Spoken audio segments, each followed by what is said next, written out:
गुरुपद कंज कृपा सिंधु नर रूप हरि महामोहतम पुंज जासु वचन रवि कर निकर।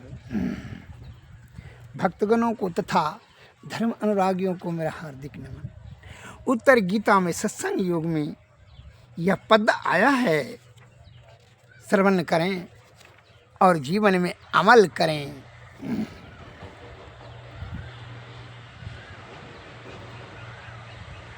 तपे द्वा दशः सहस्राणि एक पाद अस्थितो नरः एकस्य ध्यान योगस्य कलाम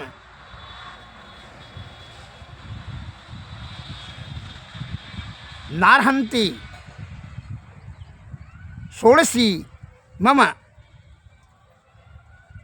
अर्थात एक पैर पर खड़ा होकर 1000 वर्ष तप करने पर भी ध्यान योग के फल के 16वां अंशों के एक अंश बराबर फल नहीं लाभ होता। एक पल का सत्संग जो है ध्यान योग के फल के 16वां अंश बराबर भी 1000 वर्ष एक पैर पर तपस्या करने वाला का फिर भी जो है एक पल का जो ध्यान का योग का सत्संग है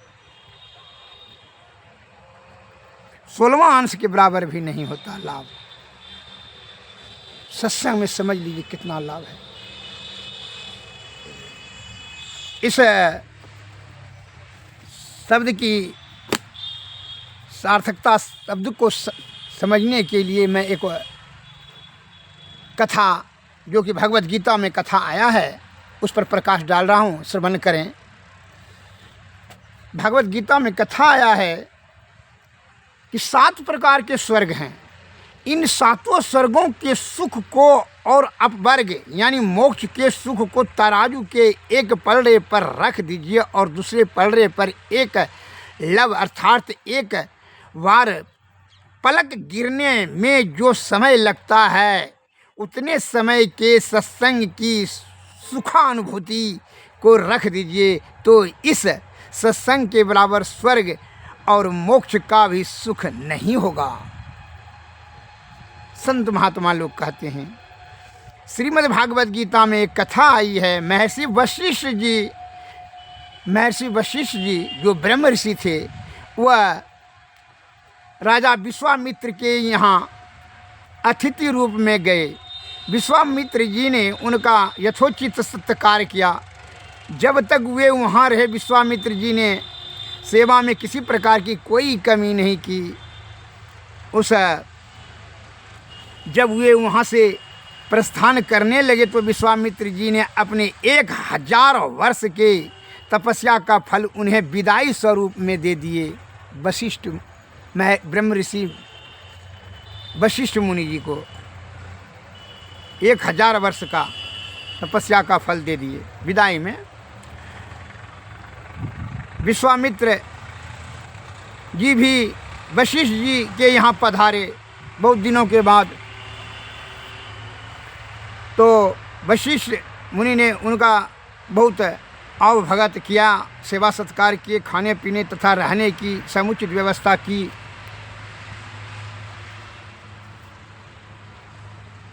तो उस बढ़िया सेवा सत्कार किए। वशिष्ठ जी ने उन्हें अपने आधा पल जब विदाई होने लगे आधा पल सत्संग का फल विदाई स्वरूप में प्रदान किया। वशिष्ठ जी के मन में हुआ कि जब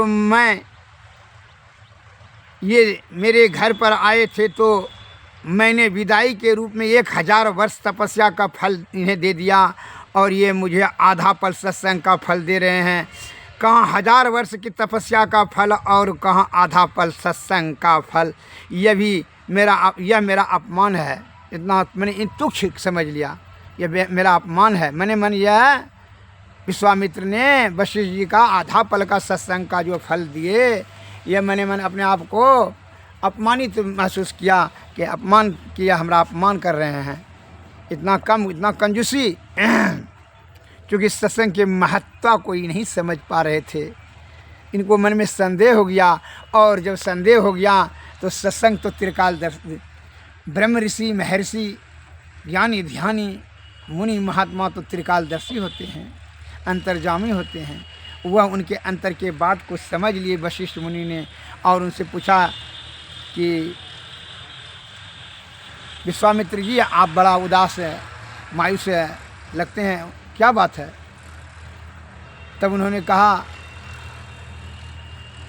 कि मुनि जी, आप हमारे यहाँ गए तो 1000 वर्ष तपस्या का जो फल हमने आपको दान किया, और आप आधा पल कहा कि तो आपको यही बात का संदेह है, तो चलिए इसका जो है इसमें इसका क्या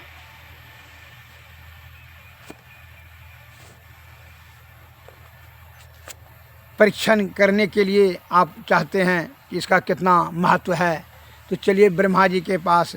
ब्रह्मा जी के पास दोनों पहुँचे, वशिष्ठ मुनि और विश्वामित्र जी। ब्रह्मा जी से कहा कि सत्संग की महत्ता और तपस्या का महत्व पर प्रकाश डालिए। ब्रह्मा जी ने कहा, देखिए हमको सृष्टि रचना में जो है बहुत समय लगता है, हम जो है अभी हमको समय नहीं है, इसलिए आप विष्णु लोक चले जाइए, विष्णु भगवान के पास। दोनों वहाँ चले गए, और भगवान विष्णु ने मन मन समझ लिए, त्रिकालदर्शी थे, इनको हम जो है अब क्या बताएंगे उसे सत्संग का महत्व। तो हम जो सत्संग का महत्व, सत्संग भजन तपस्या करते हैं, योगी की प्रवृत्ति रखते हैं, तो भगवान भोलेनाथ जी के पास भेजिए कि उस सत्संग के महत्व को वही बढ़िया से आप लोगों को समझा सकेंगे। क्या सत्संग भजन और योग तपस्या ध्यान करते हैं, इसलिए आप दोनों वहीं जाने का कष्ट करें। वहाँ से दोनों आए, भगवान भोलेनाथ ने मन में विचार कर लिया, दोनों का सुन लिए। मन में एक सोचा कि अगर यदि हम इनको सत्संग का महत्व को बताते हैं तो वशिष्ठ मुनि तो शांत स्वभाव के हैं, सहनशीलता है, लेकिन विश्वामित्र तो क्रोधी है, तो ये तो इसके मन में क्रोध हो जाएगा और कुछ श्राप दे दे। इसलिए टालते हुए कहा, ठीक है जो है ना, अभी तो हम जो है जब से यह 20 पान किए हैं समुद्र मंथन के बाद जो है, तो हमारा मस्तिष्क सही शांत और सही दिशा में हम डिसीजन नहीं दे सकते हैं, निर्णय पर पहुँच नहीं सकते हैं। अतः आप लोगों से निवेदन है कि आप लोग शेषनाग के पास चले जाइए, जो कि पृथ्वी का भार लेकर हैं, उन्हीं के पास चले जाइए, वह बढ़िया से बता देंगे, इस पर प्रकाश डाल देंगे।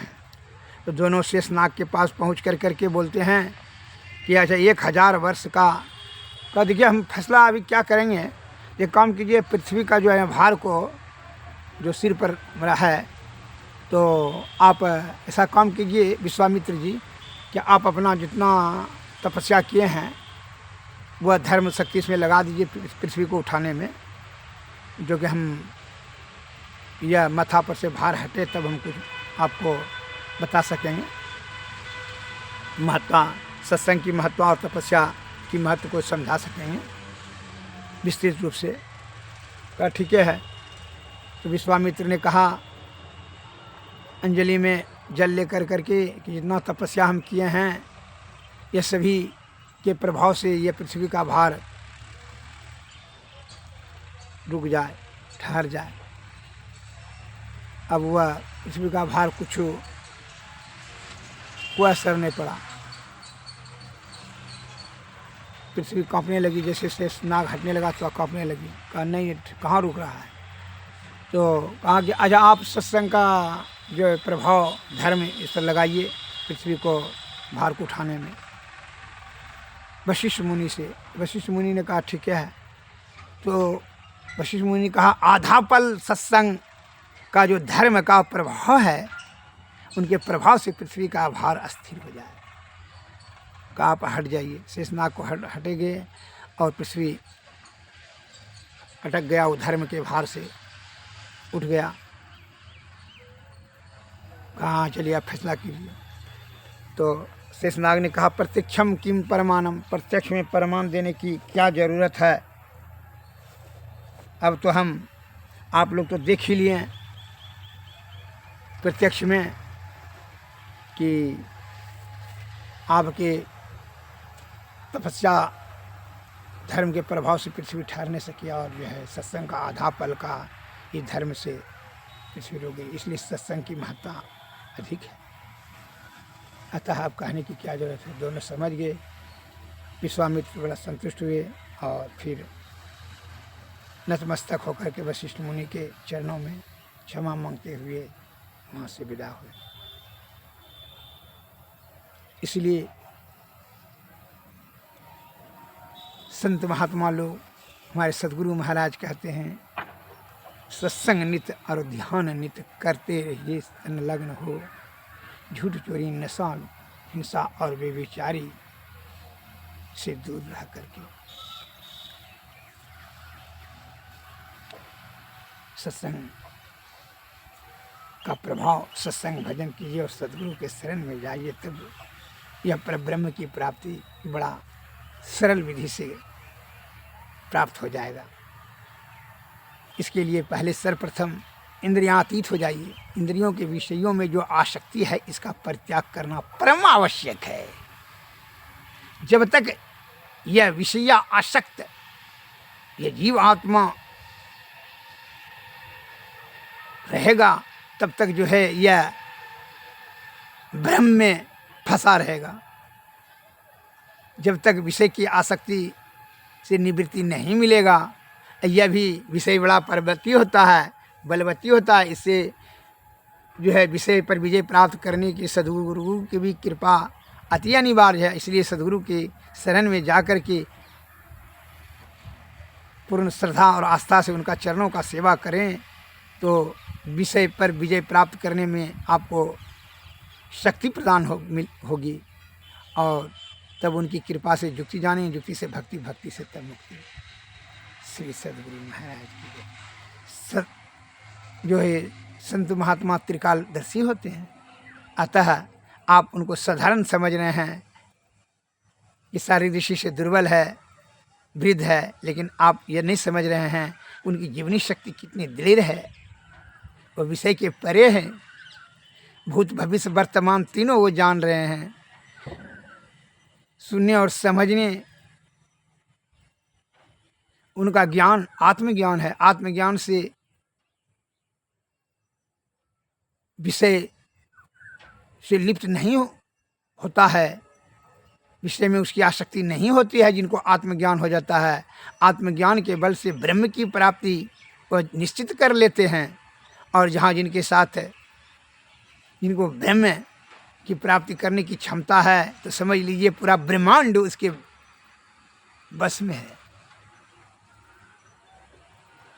लेकिन प्रकृति की जो गतिविधि है वह बाधक नहीं बनते हैं। आत्मज्ञानी होने के बाद भी, त्रिकालदर्शी उनको सामर्थ्यवान होने के बाद भी प्रकृति के किसी भी कार्य में बाधा नहीं डालते हैं। जो प्रकृति का अपना काम कर रही है वह योगी विषय के ऊपर उठ करके इंद्रियातीत होकर अंतर्मुखी अंतर साधना में लगे हुए रहते हैं। जीवात्मा को परम आत्मा से जोड़े रखते हैं, उसे ही योगी कहा जाता है। और भोगी विषय में आसक्त होकर करके रूप रस गंध शब्द स्पर्श में फंस कर करके जीवात्मा की दुर्गति कराते रहते हैं और नाना प्रकार का दुख भोगते रहते हैं। श्री सदगुरु एक महात्मा जी के एक पुत्र था और बहुत से शिष्य थे। तो उनके शिष्य ने कहा, गुरुदेव आपका बेटा जो है अब जवान हो गया है, इसका शादी ब्याह कर तुम ही लोग करा दो। शादी ब्याह उनका चलाने, उनका लड़का का, महात्मा जी का लड़का का लगा दिए। और जो है कपड़ा लत्ता गए खरीदने के लिए, तो महात्मा जी ने जाने के बाद समय कहा कफन भी खरीद लेना।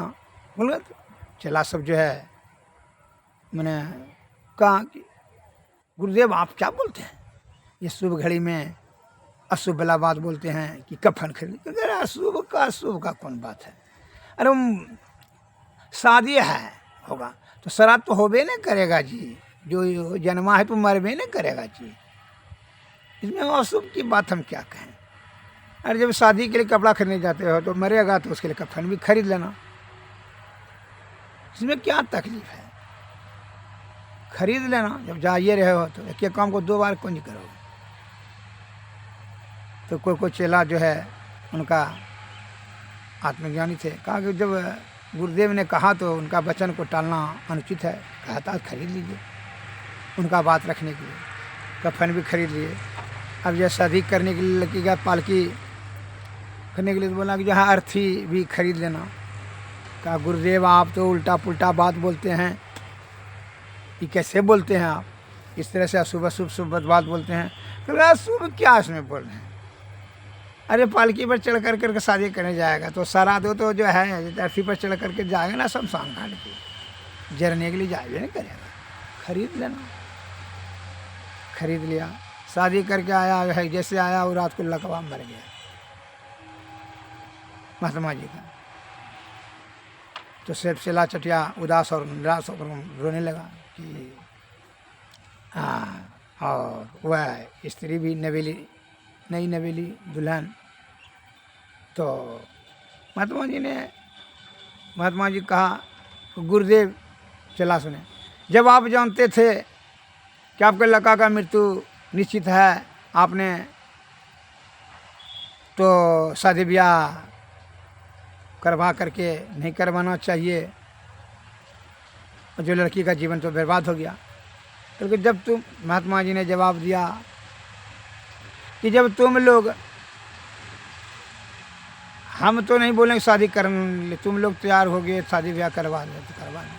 जब तुम लोग इतना जानते हो कि महात्मा जी जानते हैं, गुरु आपका जानते हैं कि इनका लड़का का मृत्यु होगा, शादी बर्बाद होगा, यह भी तो तुम जानते इसका जीवन लड़की का बर्बाद नहीं हुआ, आबाद हुआ। अब यह लड़की जो है अब अगले जन्म की इसका भक्ति का बीज है, वह अब की बार जन्म में पूर्ति हो जाएगा। अब इसको ध्यान भजन सत्संग करने में बाधा नहीं पहुंचेगा। उसका तो मृत्यु निश्चित था, वह रहता तो फिर जो है पारिवारिक उलझन में माया में फंस जाता। इसलिए यह लड़की का जो है यही इसी प्रकार इनकी सदगति प्राप्त होगा। जहाँ लाभ है वहाँ हानि है छिपा हुआ है, जहाँ हानि है वहीं लाभ छिपा हुआ है। जहाँ अंधकार है वहीं प्रकाश है, और यहाँ समस्या है वहीं समाधान है। इसलिए तुम लोग इतना भी तो जानो कि गुरु महाराज जब इतना जानते हैं कि मृत्यु इसका निश्चित है, लड़की इतना नहीं जानते हैं कि लड़की विधवा हो जाएगी, उसकी दुर्गति होगा, लेकिन दुर्गति नहीं होगा, इसका सदगति वो होगा।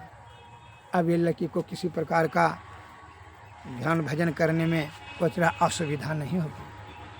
श्री सद्गुरु महाराज की वह लड़की भी उस चेला के साथ में सत्संग भजन गुरु के निकट रहने लगी, और करके वह मोक्ष को प्राप्त किया। श्री सद्गुरु महाराज की।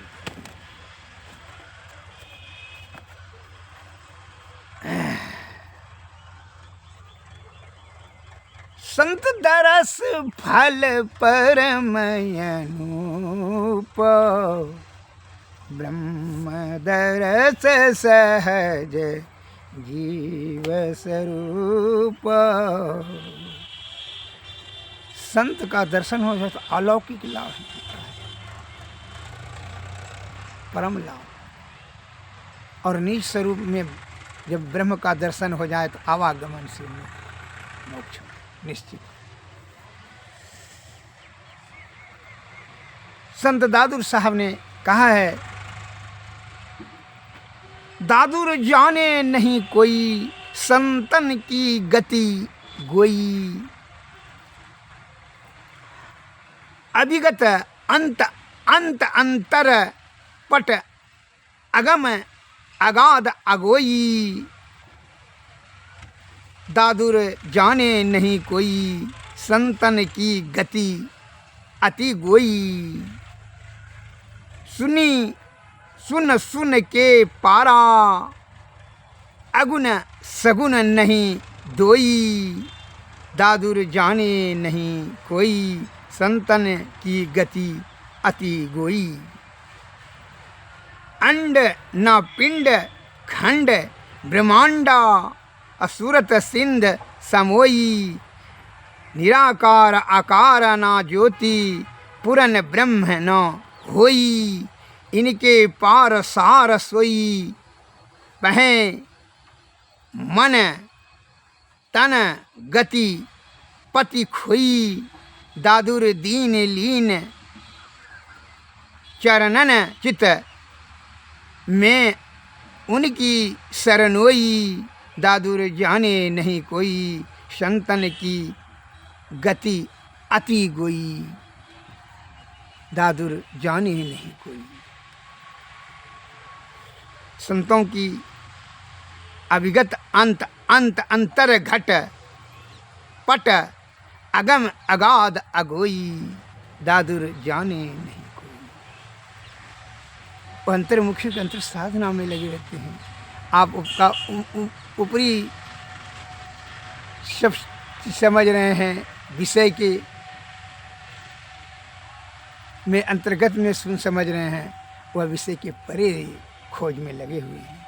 आप विषय के अंतर्गत में सुख है खोज रहे हैं, जो कि जीवात्मा का दुर्गति होता है, और वह शिव इंद्रियातीत होकर के विषय के परे, जो कि जीवात्मा का सद्गति की ओर वह पहुंचा देता है संत महात्मा लोग। इसलिए अंतर पथगामी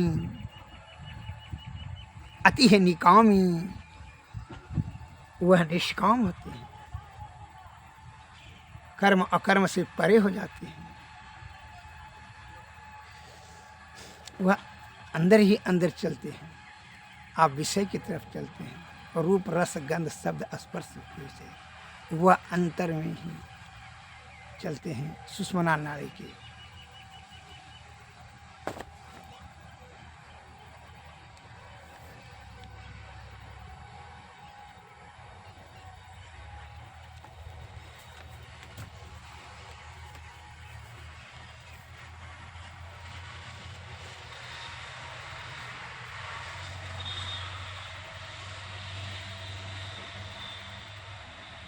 संत गरीबदास के बानी में आया है, भाई हो कैसे जैबै गुरु के नगरिया, मैली मूर्छा दरिया ना। भाई हो कैसे जैबै गुरु के नगरिया, मैली मूर्छा दरिया ना। एकाएक धनी बिसरौले, दूजा दुविधा में बिली पटौले, तीजा तीन गुणन के लागल छे बजरिया, मैली मूर्छा दरिया ना। चौथा चार वेद पढ़ी आए, पचमा प्रेम भक्ति नहीं पाए, छठा छल बल से भरल छे कोठरिया, मैली मूर्छा दरिया ना। सतमा शब्द सुरत नहीं पाए, अठमा आलस में अलसाए, नहला भूली गेला गर्व के कररिया, मैली मूर्छा दरिया ना। दहला दसो द्वार जब जैबै, जग जम के पहिरा देख डरैबै, अगर माये को पर न कैलौं ज्ञान के बिचरिया, मैली मूर्छा दरिया ना। बरमा वार वार चेताए, कहलन गरीब दास समझाए, तेरे माँ जाना होगा जम घर कचहरिया, मैली मूर्छा दरिया ना। भाई हो कैसे जैबै गुरु के नगरिया, मैली मूर्छा दरिया ना।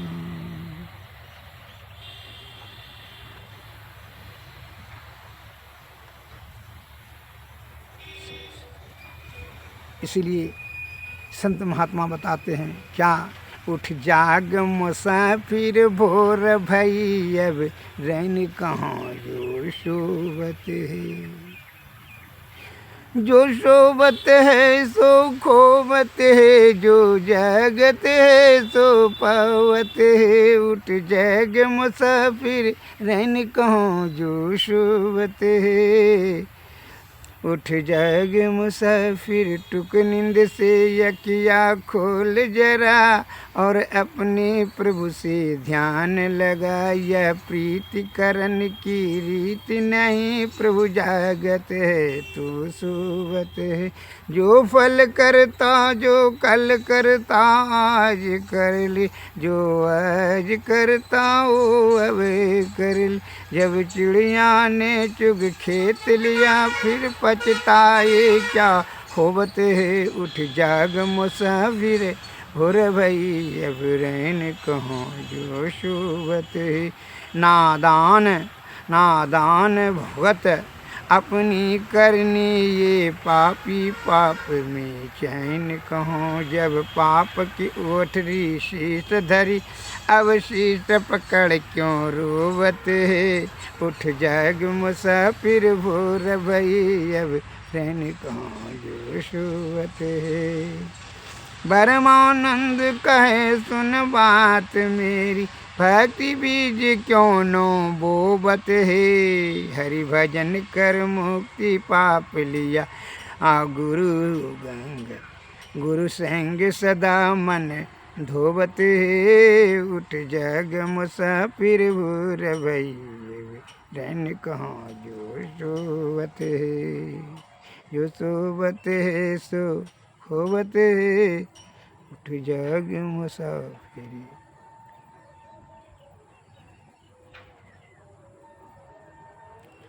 दो दिन का जग में मेला, सब चला चली का खेला रे। कोई चला गया कोई जावे, कोई गठरी बांध सिधावे। कोई खड़ा तैयार अकेला, सब चला चली का खेला। कर पाप कपट छल माया, कर पाप कपट छल माया। धन लाख करोड़ कमाया, संग चले न एक यदेला। सब चला चली का खेला। सुत नारी मातु पितु भाई, अंत सहायक नाही क्यों करे। क्यों भरे पाप का ठेला, सब चला चली का खेला। यह नश्वर सब संसार कर भजन ईश्वर का प्यारा। परमानंद कहे सुन चेला, सब चला चली का खेला। श्री सद्गुरु महाराज। बिना सत्संग के मेरे नहीं दिल को करारी है।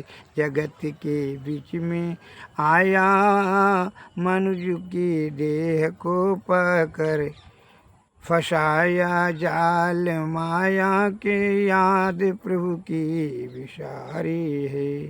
सकल संसार के अंदर नहीं हितकार है, कोई नजर फैलाया कर देखा सभी मतलब की यारी है। किए जप नेम तप पूजन फिरा तीर्थ के धामों में, ना जाना रूप ईश्वर का उम्र सारी गुजारी है।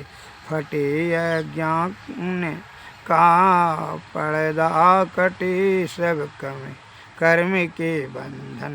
जो परमानंदन संतन का समागम मोक्षकारी है। बिना सत्संग के मेरे नहीं दिल कोई करारी है। श्री सद्गुरु महाराज की।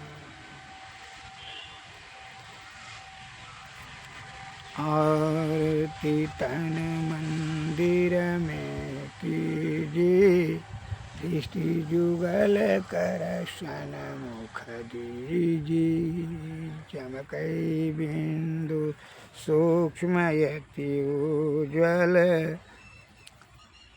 ब्रह्म ज्योति अनुपम लख लीजिए जगमग जगमग रूप भरमंडा निरखी निरखी ज्योति तज दीजी शब्द सुरतयाभ्यास सरत सरलत करि करि सारा सवद गही दीजी ऐसी जुगति कया गढ़ त्यागी भव भ्रम भेद सकल मल छीजी भव खंडन हरति यह निर्मल करिमेहि अमृत रस कीजिए आरती मन मंदिर में कीजिए सृष्टि जुगल कर सनम करीजिए। श्री सद्गुरु महाराज की जय। सद्गुरुवे नमः। नमस्कार। जय हिंद जय भारत।